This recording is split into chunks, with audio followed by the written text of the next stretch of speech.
You know, somebody once said you could take all the money in the world out of the hands of everybody, out of all the wealthy people in the world who are really successful, give it to other people. It wouldn't take too long, those people would have it back in their hands. It's not because they're manipulative, it's because they have a standard.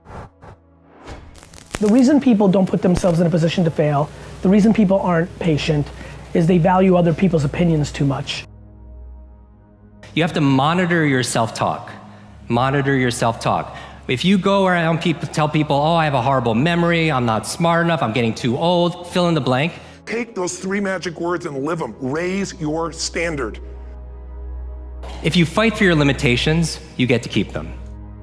You gotta be willing to do it afraid. See, you might be waiting for the fear to stop. I should leap afraid. You chose to withdraw because you were afraid. You're actually tougher than you think. You never knew that, and maybe you didn't want to take on the responsibility. People are rewarded in public for what they've practiced for years in private. Stay on guard to your mind, because your mind is always eavesdropping on your self-talk. Your mind is always eavesdropping on your self-talk. I'd rather die leaping than on the edge figuring out how to get the courage to leap.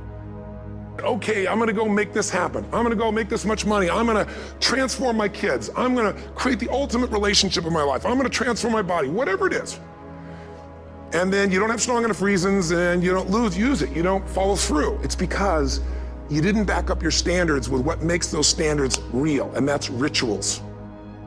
You constantly remind yourself, after every defeat, after every setback, every time you get knocked down, I've got a saying, if life knocks you down, try and land on your back, because if you can look up, you can get up. See, a lot of people, because of failure, they stop believing. Let me share something with you. You will fail your way to success. So many times we're waiting. I'm waiting.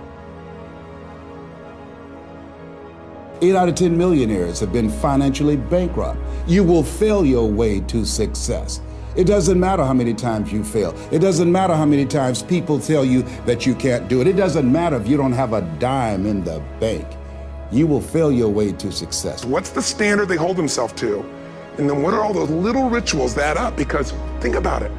Success and failure are not giant events. They don't just show up.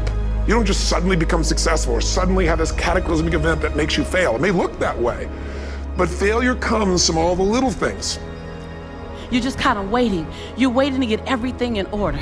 You're waiting so that everything is in you, it's together. You're waiting to not be afraid. You're waiting to have the courage. You're waiting to have all the money. You're waiting. You've got 5 seconds, and that's it. Today, 5 seconds gone. Talk yourself out of it. It's failure to make the call. It's failure to check the books. It's failure to say, I'm sorry. All the results in your life are coming from your rituals. Rituals define us. Knowing that you're never gonna feel like doing all the work that it takes to have this business be everything that it possibly could.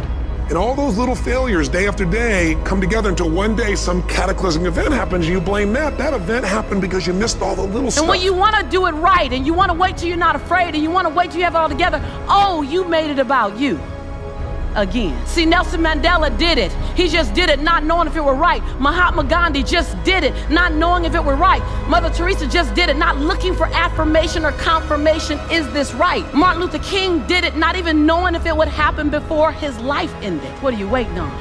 Are you willing to do it afraid? Are you willing to do it knowing that you got so much work to do to get it better, to get it more perfect, but are you willing to do it inside your imperfection? Do you realize that in your imperfection, you're perfect for the job? Little bite-sized steps, little things you do each day that after you do them, you get so much momentum that it's easy to succeed. You're not overwhelmed. You have these victory day after day after day on little things. The brain is gonna screw you over. The brain is gonna go into autopilot. The brain is going to tell you it doesn't feel like doing things. Raise your standard. From the moment that you have the idea, from the second you have that idea, you've only got 5 seconds to take action. Otherwise, it's gone. There's only one rule when it comes to productivity. There's only one rule when it comes to success. There's only one rule to getting everything you've ever wanted. And here it is. you're never going to feel like it. Ever. In any area of your life that you don't have what you want, whether it's the amount of money, the amount of people on your team, the amount of sales, the amount of trips for your family, if you only did the things that you don't feel like doing, you'd have everything you've ever wanted. The cave you fear to enter holds the treasure you seek. You have these victory day after day after day on little things. If you went through Ultimate Edge, I'm sure you learned about the hour of power, or the 15 minutes to be able to be fulfilled, or 30 minutes to thrive, where you literally just condition your body and emotion with a couple little rituals. So it doesn't matter what's going on in your world, you feel that strength, and it's not fake, it's not some pump up, it's coming from inside you, and it works.